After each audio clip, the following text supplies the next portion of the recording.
The course was born out of two things. There's no shortage of problems that we're experiencing, not just in Calgary, but in the world. And basically, we saw the need for design students in general to start solving these problems and addressing them, especially in the Calgary area. We started talking about this new course and what are the types of things we'd like our students to be able to consider and think about. Certainly some of the key ideas were human-centered design, the design thinking model as well, but also taking on and getting students to really be challenged by some of these wicked problems. Wicked challenges are really kind of the problems that have no clear solution. That again is why we kind of attack them with these how might we questions.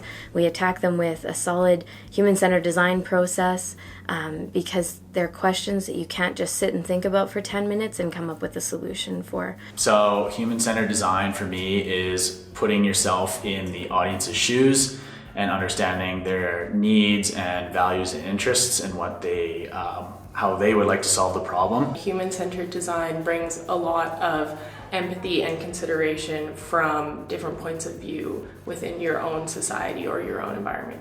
I don't think people fully realize how many conversations we have to have in order to fully develop an idea.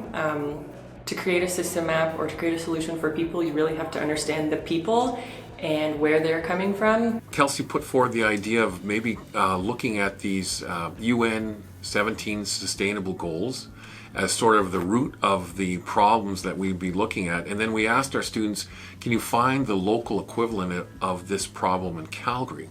How might we ensure that Calgarians have the right education to support the City of Calgary's recycling program? How might we support a sustainable creative class in Calgary? How might we help vulnerable women obtain paid work opportunities in Calgary? How might we help Calgarians become responsible consumers when purchasing groceries? How might we increase customers' feelings of safety on Calgary Transit? So the reason that we choose to present these problems as how might we statements and how might we achieve this is because by framing it in this way, we're able to imagine potential futures. It's also a recognition of the overlapping challenges that go into each of these individual problems and the kind of complexity of the systems that form these challenges.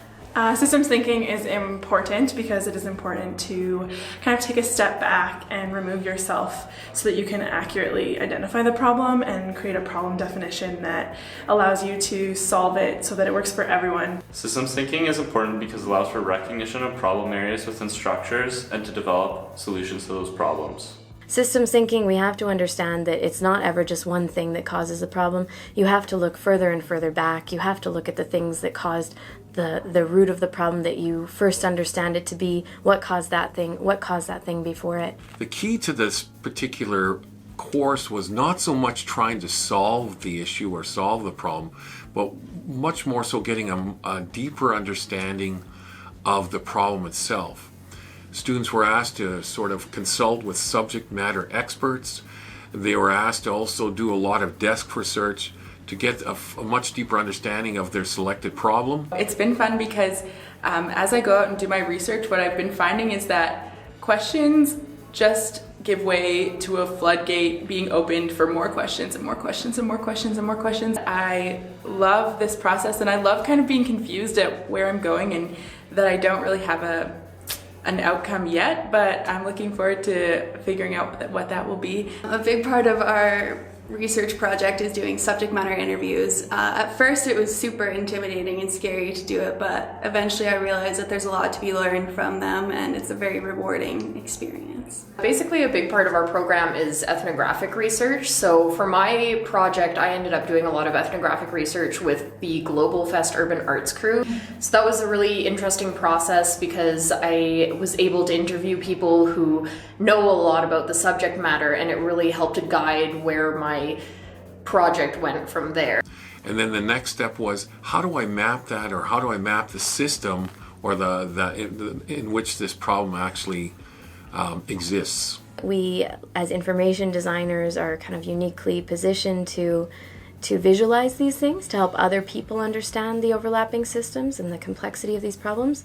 And when we do systems mapping, systems diagramming, it sometimes illuminates leverage points within a system, and these leverage points can help guide our design decisions and our problem solving later on, because they highlight the areas where there's the most potential for change. So we had an ideation session where we were able to lay out everything that we wanted to maybe attempt as a solution. For the ideation process, we took our problem and we brainstormed a bunch of potential solutions ranging from really practical to really idealistic, and then from there we were able to narrow down into a potential solution for the problem. We're presenting these projects as evolving understandings of problems, and a large part of that is because we can't expect to come up with full solutions and solve these problems within one semester. Really what we're hoping to do with both our publication and exhibition and our website is to kind of provoke reaction, provoke discussion. You never know what can happen from just a discussion. So from our perspective, it's been a wonderful opportunity seeing how our students have been transformed.